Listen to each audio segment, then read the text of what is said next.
बिस्मिल्लाहिर्रहमानिर्रहीम। Prepositional logic में हम डिस्कस करेंगे आज इक्विवेलेंस फार्मूला। लेकिन बेल आइकन आप पहले ही प्रेस कर दीजिए ताकि जैसी नई वीडियो हमारी अपलोड हो फौरन आपके पास नोटिफिकेशन आ जाए। तो इस स्लाइड में हमने इक्विवेलेंस फार्मूलाए काफ़ी सारे जमा कर दी हैं। फार्मूले की जमा है फार्मूलाए।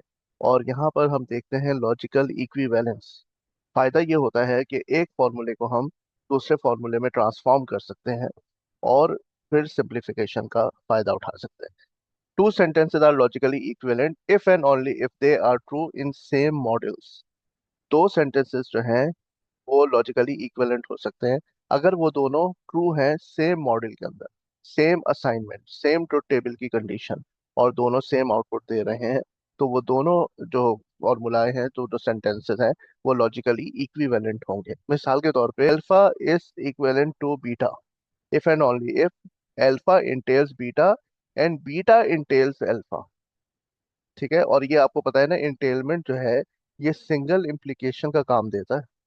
ये इंटेलमेंट, तो अल्फा इंटेल कर रहा है बीटा को और बीटा इंटेल कर रहा है अल्फा को, यानी जहां जहां पर अल्फा ट्रू है वहां पर बीटा भी ट्रू होगा, और जहां बीटा ट्रू है वहां पे अल्फा भी ट्रू होगा।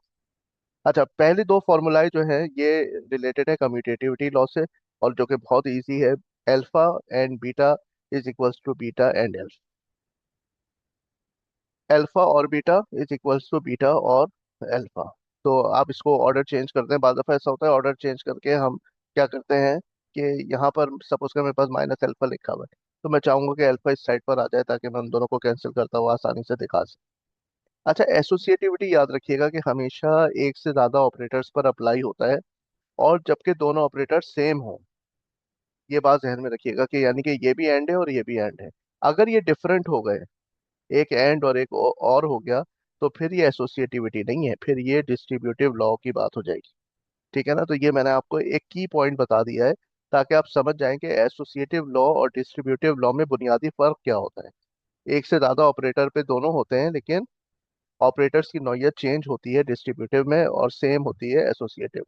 एसोसिएटिव बहुत सिंपल लॉ है जो ये कहता है कि अगर आपके पास दो से ज्यादा ऑपरेंड्स हैं और सेम ऑपरेटर्स पे अप्लाई हो रहे हैं, तो आप किसी को भी पहले इवेल्युएट कर लें। मिसाल के तौर पे alpha and beta and gamma, तो आप अल्फा एंड बीटा को पहले कर लें, जो रिजल्ट है उसको गैमा के साथ एंड कर लें, या पहले आप बीटा एंड गैमा कर लें और उसका जो रिजल्ट है उसको अल्फा के साथ एंड कर लें। यही मामला और के साथ है, तो कोई फर्क नहीं पड़ेगा। ठीक है। अच्छा, डबल निगेशन ऑफ अल्फा, ये अल्फा होगा। ठीक है ना, किसी चीज का इनकार जो है वो क्या होता है, इकरार होता है। ठीक है। जैसे ये सच नहीं है कि मैं वहां नहीं जाऊंगा, यानी कि मैं जाऊंगा। ठीक है ना, तो दो दफा निगेशन हो जाएगी, तो वो बात क्या हो जाएगी, इंपेरेटिव हो जाएगी। अच्छा, अल्फा इम्प्लाई बीटा, अगर इस तरह की सिचुएशन है तो आप उसको आसानी लिख सकते हैं कि minus beta imply minus alpha, यानी कि ये जो है मॉडस टॉलेंस वाली बात आ गई। तो इसको, इस रूल को हम कहते हैं कंट्रापोजिशन। इसको क्या कहते हैं, कंट्रापोजिशन। और ये मैं आपको यहाँ दिखाता हूँ, इक्विवेलेंस ऑफ कंट्रापोजिशन। मिसाल के तौर पे P इम्प्लाई Q, तो ये क्या हो जाएगा, minus Q imply minus P. तो अब इस इन दोनों की बराबरी दिखाने के लिए, इक्विवेलेंस दिखाने के लिए हमने क्या किया, पहले P और Q ले लिया, T T T F F T F F. फिर माइनस P और माइनस Q ले लिया, तो माइनस P क्या होगा, इसका उलट एफ एफ टी टी हो जाएगा। और ये यहाँ पे टी एफ टी एफ है तो ये एफ टी एफ टी हो जाएगा। जहाँ ये ट्रू है यहाँ फॉल्स। सही है। अब पी इम्प्लाई क्यू आपको कैलकुलेट करना है। पी इम्प्लाई क्यू का तो बहुत आसान फॉर्मूला है, सिर्फ एक ही जगह ये फॉल्स होता है, जहाँ पी ट्रू हो और क्यू फॉल्स, बाकी सब कंडीशन ट्रू होती है। ठीक है। अब आपको कैलकुलेट करना है minus Q imply minus P, यानी इस साइड से आपको इसको देखना है, इस साइड से। तो यहाँ पर आप देखें तो पहला वाला टी है और दूसरा वाला एफ है, तो ये होगा फॉल्स, और बाकी सारी कंडीशन क्या होंगी आपके पास, ट्रू होंगी। तो आप देखें इसका जो रिजल्ट है और इसका जो रिजल्ट है दोनों सेम। इसका मतलब है ये फॉर्मूला कंप्लीटली इक्विवेलेंट है इस फॉर्मूले के।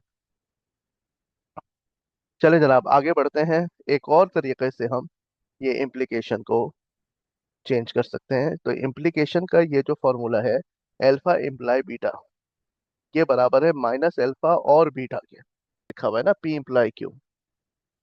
तो ये क्या कह रहा है आपसे, ये कह रहा है माइनस पी और क्यू। ये कह रहा है कि ये जो फॉर्मूला है ना, पी इम्प्लाई क्यू, ये इसके बराबर है, माइनस पी और क्यू के। अच्छा, ये क्या मतलब है? देखें, बात दरअसल ये है कि अब इसको समझने के लिए आप लें एक तो ये वाला कॉलम और एक ये वाला कॉलम।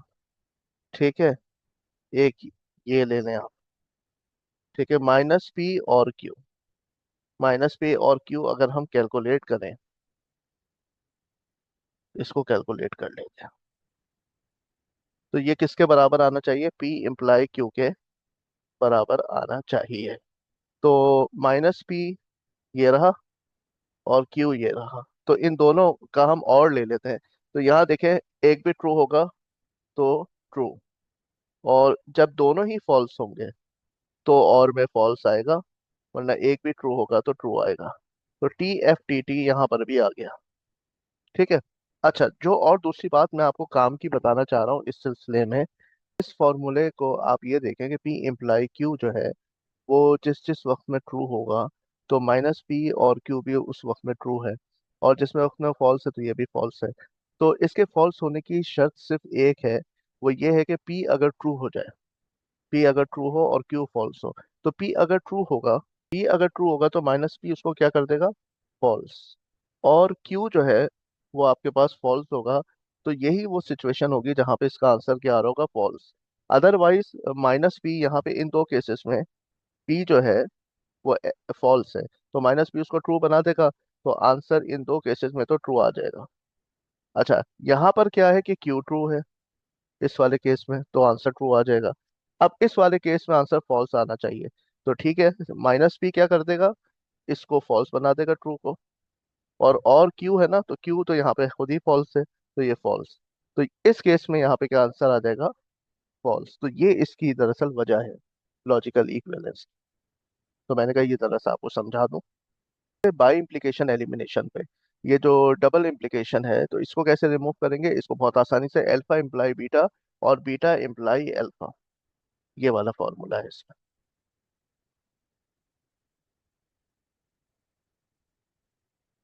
जी, तो जरूरत इस बात की होती है कि जो डबल इम्प्लीकेशन है ना, इसको हम लोग क्या करें, सिंगल इम्प्लीकेशन पे ले आए। और फिर सिंगल इम्प्लीकेशन को तो रिमूव करने का बहुत आसान तरीका ये है, ठीक है ना, जिसमें ये और में चेंज हो जाएगा। अच्छा, डी मॉर्गन्स थ्योरम आप लोग डिजिटल लॉजिक से जानते हैं, माइनस अंदर जाएगा तो ऑपरेंड्स को निगेट कर देगा और ऑपरेटर को भी चेंज कर देगा। यानी एंड है तो और हो जाएगा, और है तो एंड हो जाएगा। बाकी जो ऑपरेंड्स है अल्फा और बीटा वो निगेट हो जाएंगे। अच्छा, अब आ गया आपके पास डिस्ट्रीब्यूटिव लॉ। तो डिस्ट्रीब्यूटिव लॉ में हमारे पास मैथमेटिक्स में सिलसिला इस तरह से है कि जैसे